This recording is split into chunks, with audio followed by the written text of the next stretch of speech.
Como todos los miércoles nos visita la licenciada Desiré Bideman.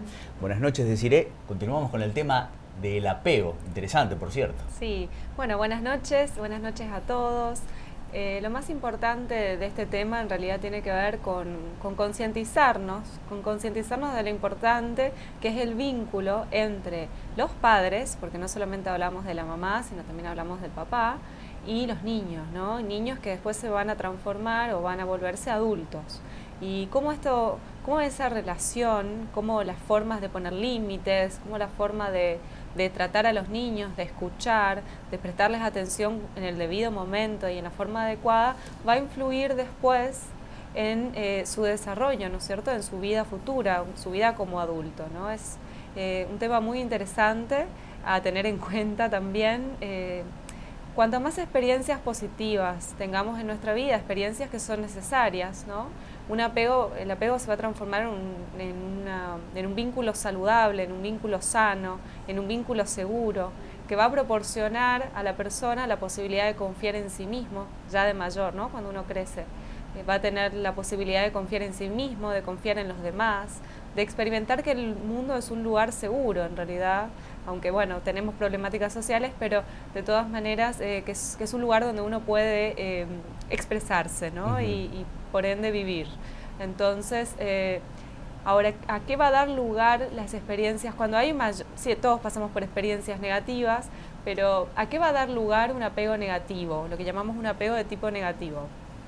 Va a dar lugar a experiencias de insuficiencia, por ejemplo, insuficiencia en el afecto con otros, y la incapacidad de confiar o de poder relacionarse con otro, ¿no? O de armar una relación de a dos, tan importante, ¿no?, en la formación de una pareja, en la formación de una familia después. No es un problema menor. No es un problema menor, y podemos pensar también de que está en la base de muchas de las problemáticas a nivel individual y también a nivel social, ¿por qué no?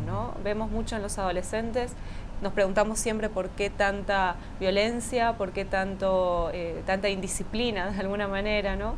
Y sin embargo no nos ponemos a pensar en estas cuestiones relacionales que son tan importantes y que nos dejan entrever que hay cuestiones que no tienen solamente que ver con llamar la atención de una manera despectiva, ¿no?, sino que realmente los niños, adolescentes y también los adultos merecen la atención que sea necesaria, ¿no? Claro.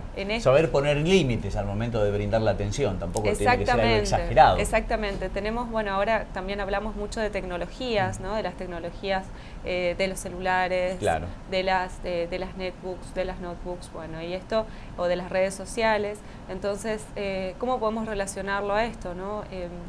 Si tenemos a un niño o un adolescente necesitando de tener una charla, de tener una conversación, les pedimos que nos cuenten cosas. Sin embargo, cuando nos van a contar las cosas que les suceden diariamente, no estamos para escucharlos, ¿no? Tenemos alguna otra cosa más importante que hacer, y esto es vivido muchas veces como una sensación de rechazo.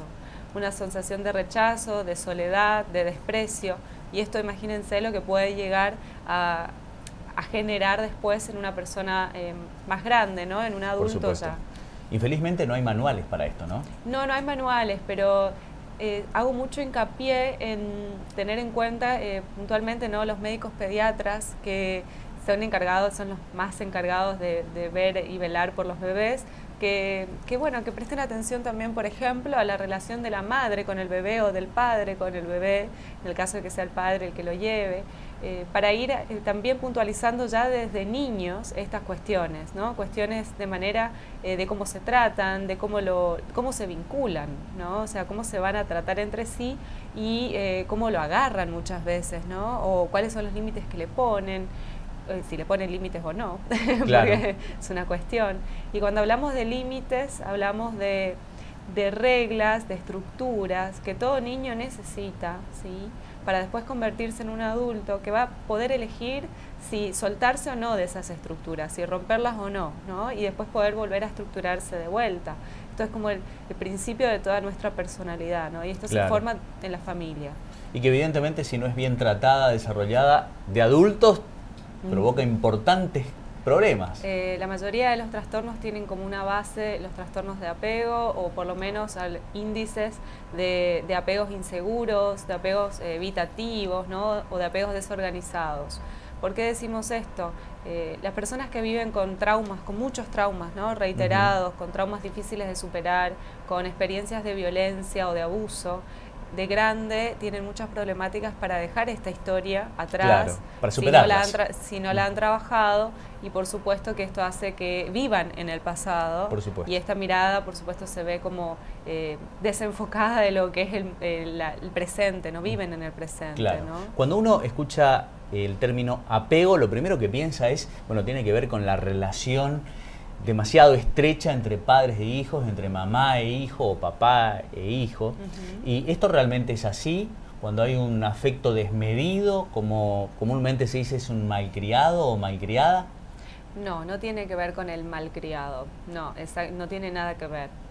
Sabemos que no podemos dejar a un niño pequeño dejar llorar, ¿no? No podemos dejarlo llorar porque todavía no está consciente de sus necesidades. Claro. Aunque mucho tiempo se pensó de que dejarlo llorar a los bebés era importante porque tenía que aprender a soportar, ¿no es cierto?, claro, tolerar la frustración de que la madre no estaba. Bueno, hoy sabemos de que es muy importante que exista alguien que lo puede calmar y que el bebé pueda calmarse en el momento en que ve a la madre o ve al cuidador, porque muchas personas no tienen el beneficio de estar con su mamá en este momento. Entonces, esto también después de grande va a resultar en la regulación de las emociones, ¿no? Si una persona puede calmarse o no, si puede pasar de estar en un estado negativo a estar en un estado positivo, ¿no? Y que es fundamental esto para trabajar, entre otras cosas, el estrés cotidiano, ¿no? Por supuesto. Situaciones que nos generan. Me parece que en el próximo programa tendremos que hablar del carácter, si realmente uno hereda o lo va formando, que no sé si en algún momento lo hemos desarrollado, pero me parece que está carácter interesante. Y personalidad. Carácter y personalidad. ¿Se hereda o se crea? ¿Cómo es? Hay discusiones al respecto. Muy bien. Bueno, Desiree, muchísimas gracias. Bueno, de nada.